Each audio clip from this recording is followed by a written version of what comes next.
राहुल गांधी पर लिखी किताब तो गोदी मीडिया ने खाली नौकरी। पत्रकार को किताब लिखना पड़ा महंगा, नौकरी से हाथ धोना पड़ा। राहुल की तारीफ नहीं देख सकती गोदी मीडिया। खबर देखकर आप भी बोलेंगे गोदी मीडिया की जो हालत हो रही है वो सही है।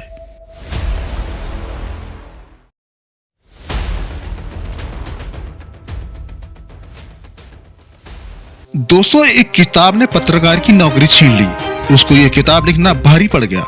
इस किताब ने मीडिया हाउस में इतना खौफ फैला दिया कि उसको लिखने वाले को अपनी नौकरी गंवानी पड़ी।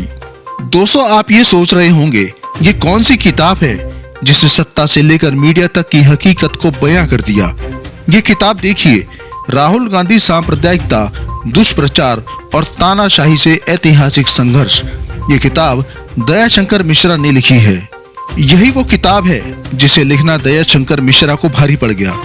उन्हें इसकी बहुत बड़ी कीमत चुकानी पड़ी है। देश के सबसे अमीर इंसान के मीडिया हाउस में सीनियर एडिटर थे दयाशंकर मिश्रा। लेकिन कठपुतली की तरह चलने वाले मीडिया को राहुल गांधी के ऊपर लिखी गई किताब से भी इतना डर लगा कि उसके लिखने वाले पर ही एक्शन कर दिया। एक सीनियर एडिटर दयाशंकर मिश्रा को अपनी नौकरी से इस्तीफा देना पड़ गया। उनके पास दो ही विकल्प थे, या तो वो इस किताब को वापस लेकर अपना मुंह बंद कर लेते और अपने जमीर को मारकर नौकरी करते रहते, या फिर इस्तीफा देकर अपने भविष्य को भूल जाओ। लेकिन ये पत्रकार जरा हटके था। उसने दूसरा ऑप्शन चुना और ऐसी नौकरी को छोड़ दिया, साथ ही इस किताब को भी पूरा किया। इसके बाद जो पत्रकार ने बोला है वो आपके लिए भी जानना बहुत जरूरी है। उनका बयान सुनकर आप भी उन्हें दिल से सलाम करने से खुद को नहीं रोक पाएंगे। पत्रकार ने कहा कि यह किताब असल में न्यूज़रूम के हर उस समझौते का प्रायश्चित है जिसे छापा नहीं गया, बस छिपाया गया। पत्रकार दयाशंकर मिश्रा ने इस किताब के बारे में खुद सोशल मीडिया पर सब कुछ लिखकर बताया है। एक लंबे चौड़े पोस्ट में उन्होंने मीडिया और राजनीति की असली हकीकत को बयां कर दी है। उन्होंने लिखा है, राहुल गांधी पर सच कितनी मुश्किलें खड़ी करेगा मुझे बिल्कुल अंदाजा नहीं था। ऐसे समय में जब सत्ताधीशों पर गाथा पुराण लिखने की होड़ लगी हो, मैंने सोचा था कि एक लोकनीतिक विचारक की सोच, दृष्टि और दृढ़ता को संकलित कर प्रस्तुत करना किसी को क्यों परेशान करेगा। लेकिन मैं गलत साबित हुआ।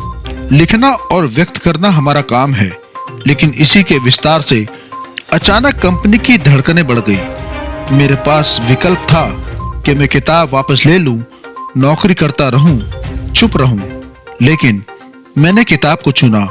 जो हमारा बुनियादी काम है उसको चुना, सच कहने को चुना। इसलिए पहले इस्तीफा, फिर किताब।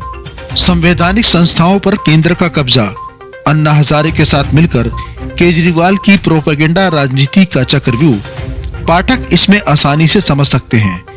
यह किताब हालिया इतिहास में लोकतंत्र और संविधान पर हुए हमलों को सिलसिलेवार 11 अध्यायों में बताने का सहज प्रयास है। आप पढ़िएगा और बताइएगा कि हिंदुत्व की राजनीति में मॉब लिंचिंग की स्थापना, झूठ और दुष्प्रचार की प्रभुसत्ता, हिंदू संप्रदायवाद का नया राष्ट्रवाद बनना, लोकतंत्र से लोकतांत्रिक मूल्यों का विलोपन, ये भारत पर खरोच है जो कुछ समय में ठीक हो जाएगी, या यह एक दशक का सत्ता नीतिक संवैधानिक विकास है जिसके निदेशक तत्व आज भारत को चला रहे हैं और दशकों तक चलाएंगे।